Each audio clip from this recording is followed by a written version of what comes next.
Welcome to my world.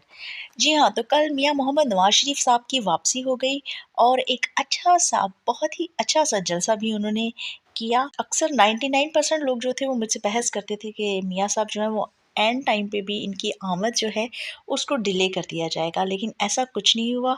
I was too sure, in fact I was well informed कि वो definitely वापस आएंगे और वही हुआ। दूसरा, हम बात अब करते हैं जल्दी से इस चीज़ पे कि उनका जलसा कैसा था। तो पहले बात कर लेते हैं क्राउड की। तो क्राउड अगर आप देखें तो मेरा ख़्याल है कि it was a very good crowd, क्योंकि जिस किस्म के सर्कमस्टांसेस पॉलिटिकल इस वक्त नून लीग फेस कर रही है उसमें इतना क्राउड जो है उसको लाना बहुत मुश्किल काम था।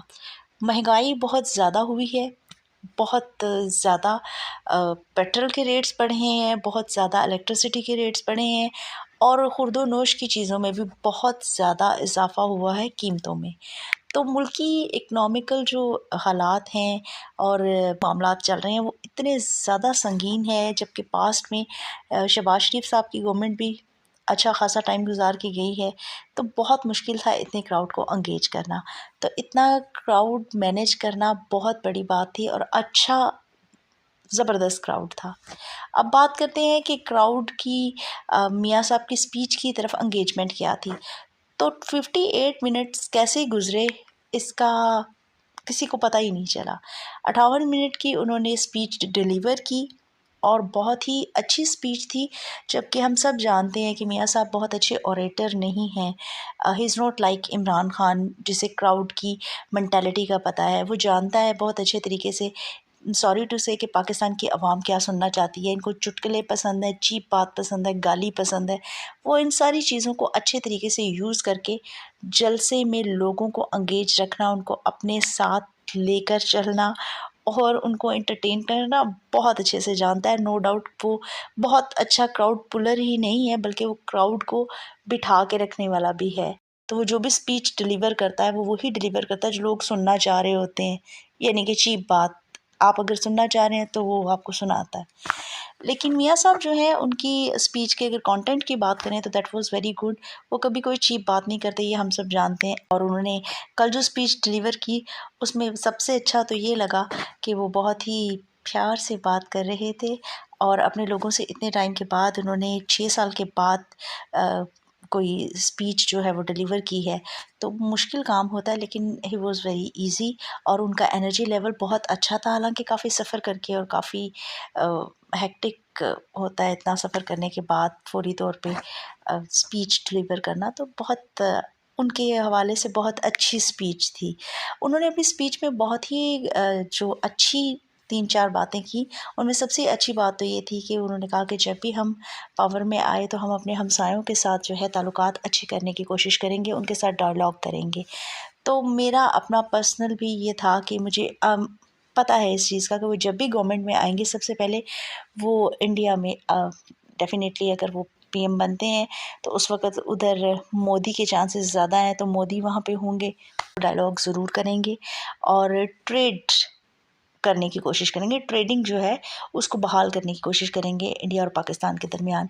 इसके अलावा अफ़गानिस्तान के साथ अच्छे ताल्लुकात बनाना उनका हमेशा से ड्रीम रहा है और वो बाय रोड ट्रेडिंग करना चाहते हैं अफ़गानिस्तान के साथ। इसके अलावा उन्होंने ये बात की है कि हम सबको साथ लेके चलना चाहते हैं और उन्होंने कहा है कि मेरी 40 साल की पॉलिटिक्स का जो निचोड़ है वो ये है कि सबको साथ, सब इदारों को, सब पॉलिटिकल पार्टीज़ को लेके आगे बढ़ना है। तो यहाँ पे क्वेश्चन ये आता है कि क्या इमरान खान को भी आप साथ लेके चलेंगे? Is it so? तो इसका जवाब मैं आपको दे देती हूँ, एम्फेटिकली नो। क्योंकि 9 मई को जो हुआ उसके बाद इमरान खान के साथ किसी भी टाइप के डायलॉग्स बनते ही नहीं हैं। और मियाँ साहब ने एक और बात भी जब वो एयरपोर्ट पे थे उस वक़्त भी उन्होंने सहाफ़ियों से गुफ्तगू के दौरान कही कि मैं 9 मई वाला नहीं, 28 मई वाला बंदा हूँ। 9 मई को इमरान खान की शय पे, इमरान खान की इमा पे कोर कमांडर हाउस जिना हाउस को तबाह बर्बाद कर दिया गया और 28 मई को एटमी धमाके करके पाकिस्तान को मजबूत करने की ज़बरदस्त कोशिश की गई। मियाँ साहब की स्पीच का एनालिसिस करें तो उन्होंने इस वक़्त जो स्पीच डिलीवर की उसमें वो एक तो इमोशनल ज़्यादा थे, ज़ाहिर-सी बात है 6 साल के बाद इतने बड़े क्राउड के साथ वो फर्स्ट टाइम मुख़ातिब हो रहे थे, तो उनका इमोशनल होना थोड़ा बनता भी था। तो वो थोड़ी अपनी पर्सनल लाइफ़ के बारे में, अपनी पर्सनल जज़्बात के बारे में ज़्यादा बात कर रहे थे। पॉलिटिकली उन्होंने थोड़ी कम गुफ्तगू की है। उन्होंने आइन के बारे में भी कोई बात नहीं की। मुझे लगता है ये उनकी स्पीच में काफ़ी लैकिंग थी बात, उनको इस टॉपिक पे बात करनी चाहिए थी। लेकिन उन्होंने पर्सनल बातें की, ये बहुत अच्छा उनका तर्ज़ अमल था, क्योंकि आप इस तरह से ही अपने फॉलोअर्स को, अपनी पार्टी के लोगों को, आपके छोटे जो सपोर्टर्स हैं, उनको जितना आप पर्सनली खुद से क्लोज़ करते हैं, अपने बारे में जितना बताते हैं, उस तरह से उनकी एंगेजमेंट आपके साथ बढ़ती चली जाती है। तो इस चीज़ में डाउट नहीं है कि उनकी स्पीच से वो पॉलिटिकली बहुत मैच्योर महसूस हुए। इन शॉर्ट ये कि उनकी स्पीच का कंटेंट बहुत ही अच्छा था, बहुत डिसेंट था और वो बहुत ही कंपोज्ड और रिलैक्स्ड लग रहे थे। As we all know he is a well dressed man, तो पहनने लगाने का शौक़ तो उनको है ही, हम सब जानते हैं।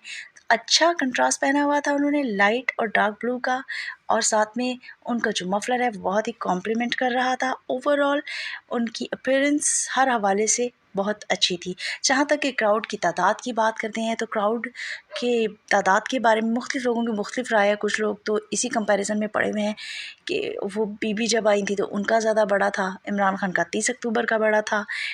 जलसा किसका बड़ा था, किसका छोटा था, ये मैटर नहीं करता। बहरहाल ये एक बहुत ही अच्छा जलसा था, अच्छी स्पीच थी, और इस किस्म के सर्कमस्टांसेस में, इस माहौल में मेरा ख़्याल है कि कोई भी, इवन मैं खुद भी एक्सपेक्ट नहीं कर रही थी कि इतना अच्छा क्राउड वो जो है मैनेज कर पाएंगे। लेकिन खुशकिस्मती उन पे मेहरबान है, तो खुशकिस्मती के साथ साथ लगता है कबूतर भी उन पे बहुत मेहरबान है, क्योंकि कबूतरों की वजह से उनकी बहुत ही प्यारी प्यारी लवली डवली सी पिक्स आई हैं जो सोशल मीडिया पे बहुत ही वायरल हुई हैं। अगर क्राउड की बात करें, लोगों की तादाद की बात करें, तो जिस वक़्त मियाँ साहब स्पीच डिलीवर कर रहे थे, क्योंकि पीक टाइम वही होता है, जलसे में ऐसा नहीं होता है कि 1.5 लाख बंदा अभी आके बैठ गया और वो एंड तक बैठा रहेगा। कभी इन द बिगनिंग समटाइम्स ज़्यादा होते हैं, कम होते हैं, तो उस वक़्त काउंट किया जाता है नंबर्स को, जिस वक़्त मेन लीडर जो है वो स्पीच डिलीवर करता है। तो जिस वक़्त वो स्पीच डिलीवर कर रहे थे, इन माय अंडरस्टैंडिंग और मेरी इत्तलात के मुताबिक जो मेरे पास फिगर है वो ये है कि तकरीबन 1,25,000 से 1,50,000 तक के बंदे थे। मतलब लाख सवा लाख बंदा मौजूद था वहाँ पर। लेकिन इसके अलावा जो जलसे में बहुत सारी ख़ामियाँ थी, उनमें एक बहुत बड़ी ख़ामी ये थी कि बाहर क्राउड काफ़ी ज़्यादा था, और बाहर वालों के लिए जो है वो कोई स्पीकर्स वगैरह का कोई इंतज़ाम नहीं था, तो वो स्पीच बाहर सुन सकते, उनके लिए भी कोई स्पीकर्स का इंतज़ाम होना चाहिए था। इवन यहाँ तक स्पीकर्स लगने चाहिए थे दादा दरबार तक, लेकिन वहाँ पे ऐसा कुछ था नहीं। तो आप कह सकते हैं कि थोड़ी-सी पुअर मैनेजमेंट जलसे के हवाले से थी।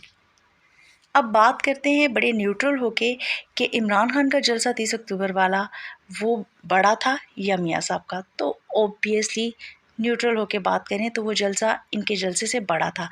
लेकिन लोगों की जो एंगेजमेंट स्पीच सुनने में थी वो उसमें लैकिंग थी। मियाँ साहब की बात को 58 मिनट्स तक लोगों ने बहुत सुकून से सुना, और फ्रैंकली स्पीकिंग पता ही नहीं चला।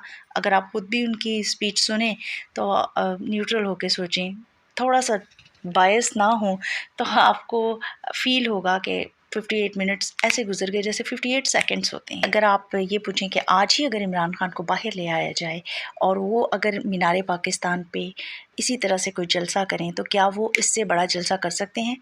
जी हाँ, उनका जलसा इससे बड़ा होगा, क्योंकि वो, मुझे लगता है कि जलसों के मामले में नून लीग हमेशा से ही इतना ज़्यादा कर नहीं पाई कभी। मतलब इनके जलसे एवरेज ही रहे हैं हमेशा से। नून लीग में हमेशा से ही ख़वातीन की तादाद जो है वो जलसों में कम रही है। अब के भी कम थी, लेकिन पहले से बहुत ज़्यादा ख़वातीन बाहर आई हैं इस जलसे में। मरीम नवाज़ और उज़्मा बुखारी वगैरह की वजह से कुछ चेहरे अब तो फिर भी दिखाई देते हैं, लेकिन पहले तो ख़वातीन की तादाद बहुत कम जो है वो नून लीग के जलसों में नज़र आती थी। पीटीआई जो है और इमरान खान साहब जो हैं, जलसों की पॉलिटिक्स में तो उनका कोई मुकाबला नहीं है।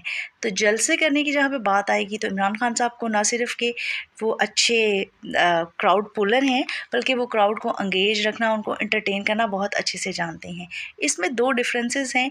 मियाँ साहब जो हैं वो बेसिकली एक बिज़नेसमैन हैं, तो उनकी स्ट्रैटेजी लोगों को एंगेज करने की अलग है, वो अपने हिसाब से करेंगे। और जो इमरान खान है, क्रिकेटर हैं, और मैं क्रिकेटर्स को भी शोबिज़ का ही बंदा समझती हूँ। तो शोबिज़ के लोगों को एंगेज करना, एंटरटेन करना, ये सब कुछ बहुत अच्छे से आता है। तो वो शोबिज़ से ही हैं समझें, तो उनको पता है कि ऑडियंस को कैसे प्लीज़ करते हैं। ये 9 मई का जो एक्ट था इमरान खान का, पता नहीं किसने उसको ये मशवरा दिया था। ये उसका रिज़ल्ट है कि आज मियाँ साहब जो हैं वो पाकिस्तान में मौजूद हैं, and credit goes to Imran Khan. तो बात को मुख्तसर करते हैं, overall it was a hit power show. अब तक के लिए इतना ही, और बहुत सारी बातें लेके फिर से आपके पास जल्दी ही वापस आऊँगी।